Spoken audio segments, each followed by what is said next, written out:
Bonsoir à tous. Eh bien, comme vous venez de le voir sur ce petit montage vidéo, la présentation de ma nouvelle pièce inférieure que j'ai créée pour remplacer l'étrier classique de la création de Topsy. Pourquoi cette création? Eh bien, dans un premier temps, c'était surtout pour avoir un meilleur visuel sur cette partie-là.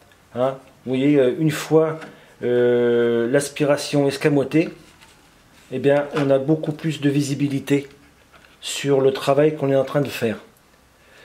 Aussi, pour mettre et enlever un outil, c'est beaucoup plus facile de passer sa main.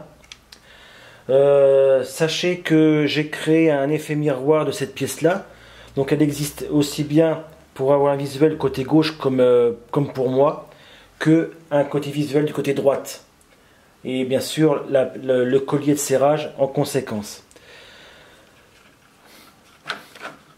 Je vous le démonte. Donc voilà le fameux petit bouton. Là j'ai mis une vis de 4,60.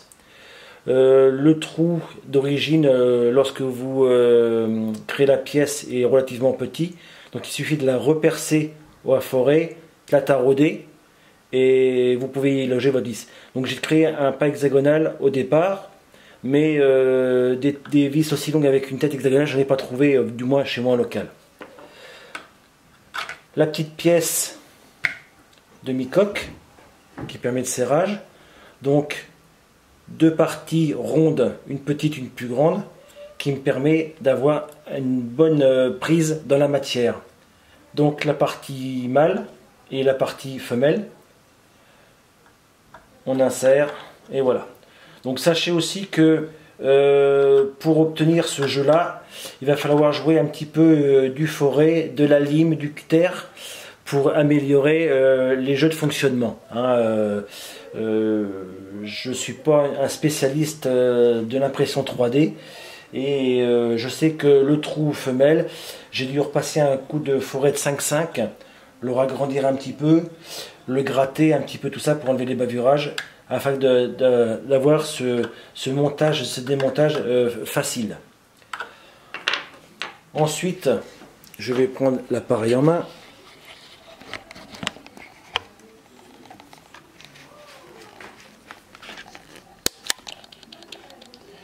Donc là, je vous fais avoir une vue dessus.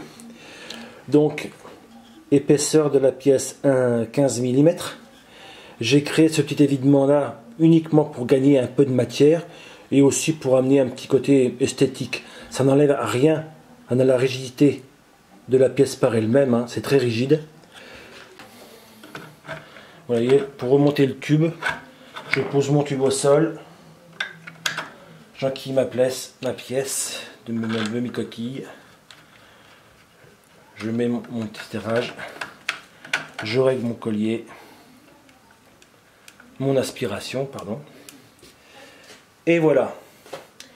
Eh bien écoutez, j'espère à bientôt pour une démonstration en réel.